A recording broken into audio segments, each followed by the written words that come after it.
Hi, I'm Alex McCord, and welcome to The Real Deal on TheStar.com. Today we have got my current favorite show on television, Married at First Sight, with its episode 9, as well as the season 8 premiere of 19 Kids and Counting. Let's get started.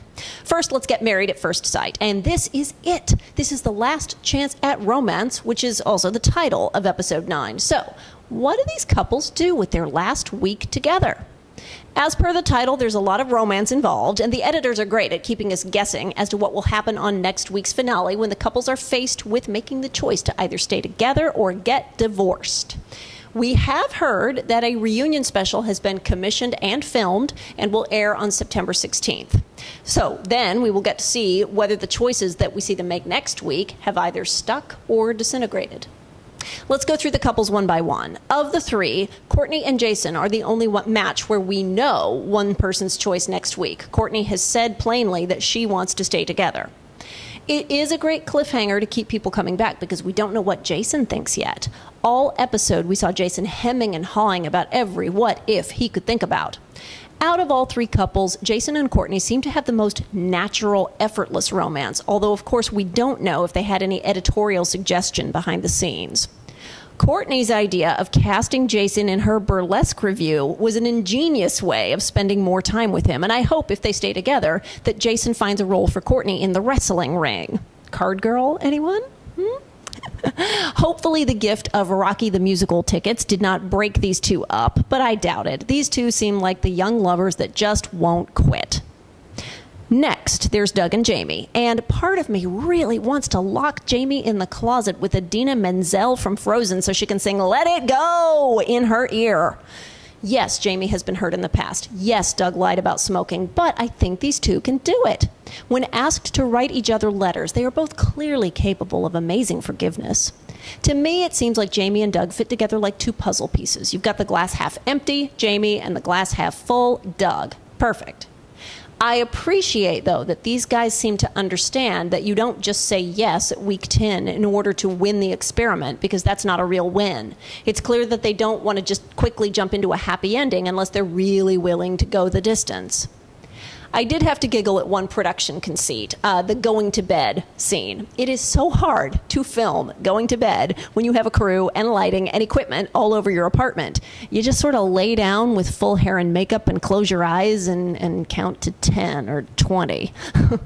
Unfortunately, the only way to get more real with this is to have cameras in the ceilings and walls, and this is not that type of show. And it wouldn't work either. Part of what allows these couples to form a bond is having downtime together off camera. Although Doug doesn't quite come out and say it as plainly as Courtney did, it's clear that he wants to stay together, so it's all on Jamie as to what happens next week. All three couples see the fourth expert this week, spiritual advisor Greg Epstein, and I do have to digress for a second to say that I love a spiritual advisor in leather. Don't you? It works. It reminds me of Simon's and my premarital counseling, which was held in a bar with our Paula Abdul lookalike celebrant who wore a ton of black eyeliner. It was awesome. Anyway, raise your hand if you are surprised at the crazy 180 remarkable turnaround for Monet and Vaughn this week. I was shocked. At the beginning of the episode, the two wrote their letters of apology, which both sounded like goodbye. Monet actually said to Vaughn, "You have a bright future and I wish you well." What? I mean, it seemed like the bags were packed and they were just biding their time until the last day, right? Not so much.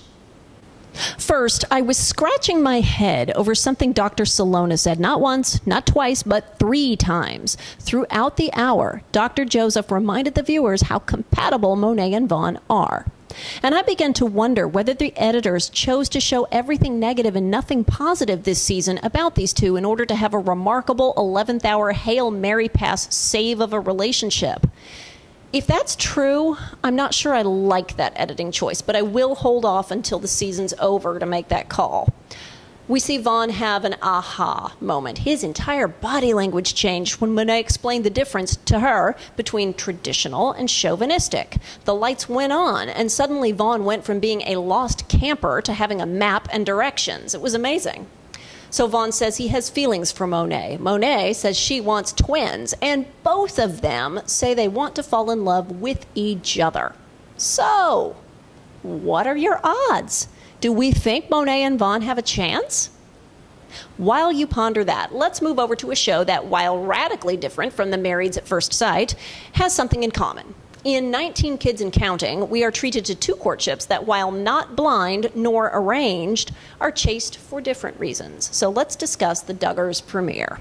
It's the beginning of season 8, and kids are not the only things we're counting here. We are counting down to the wedding of oldest daughter Jill and up to see how many months of courtship it will take for daughter Jessa to make up her mind about her boyfriend Ben.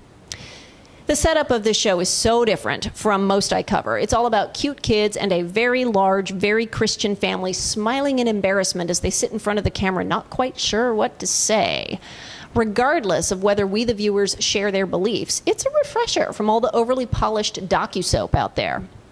The big storylines this season are clearly Jill and Jessa Duggar. Jill is planning her wedding, which is 3 months away as of the premiere, and sounds like it might be the finale of the season. The wedding took place in real life earlier this summer.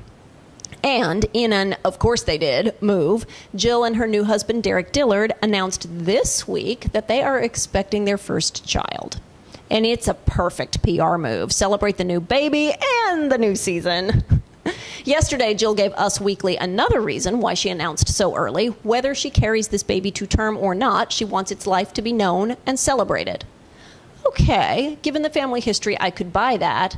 But I also think it's fantastic advertising for the premiere. I mean, executives at TLC have to be screaming in joy over this. We see lots of wedding business get started. There will be 1,000 guests, and if the groom has his way, a salsa fountain. One of two big reveals this episode is that a derelict property the Duggars bought to fix up and sell is nearly ready to go on the market, but the newlyweds will be allowed to live in it until the family's ready to put it on the market. This is smart from a production perspective because it keeps Jill and Derek close by not only for family togetherness, but it also keeps a starring member of the cast close by for filming and available, particularly now that we know that there's a new baby on the way. The second big reveal is also a smart move on the part of either Jim Bob, the producers, or both. What's that? Well, Jessa Duggar has been in courtship with Ben Seawald for 8 months. 8 months. I mean, I'm a heathen, and even I got engaged after 6 months. I can only imagine that in a family such as the Duggars, there's got to be an element of "what are you waiting for?" going on. The biggest problem is distance. Ben lives 4 hours away. So Jim Bob offers a job and a place to live in a guest house on the family compound. From a production perspective, this gives the show more time to document their relationship, but it's also practical from a family perspective. With so many daughters to marry off, 8 months is a long time to spend chaperoning one daughter. In a way, Jim Bob is removing every obstacle to the relationship. Tick-tock, let's either do this or not. This move of Ben's also gives the Duggars an opportunity to revisit a topic that all of their viewers love, whether they are willing to admit it or not, and that is sex. Part of what makes people watch 19 Kids, as well as shows like Sister Wives, is hearing about the sex lives, or the lack thereof by choice. We are reminded that although Jill and Derek are engaged, they have only moved to hand-holding and will save their first kiss for their wedding day. With Jessa and Ben, we see parents Michelle and Jim Bob realize that they will have to set strict courtship standards involving curfews, rules, and limited time together until an engagement is announced. So all of this chalks up to be a very interesting season 8. Weddings are huge for ratings, and we've got the guarantee of one and the likelihood of another, plus we also know now that Jill's first child is on the way. Without knowing Tuesday's ratings, I would say that the Duggars knocked the season 8 premiere out of the park. What do you think? Let me know what you thought in the comments. For now, I'm Alex McCord. You're watching The Real Deal on thestir.com. Don't forget to subscribe on YouTube, and I'll see you tomorrow.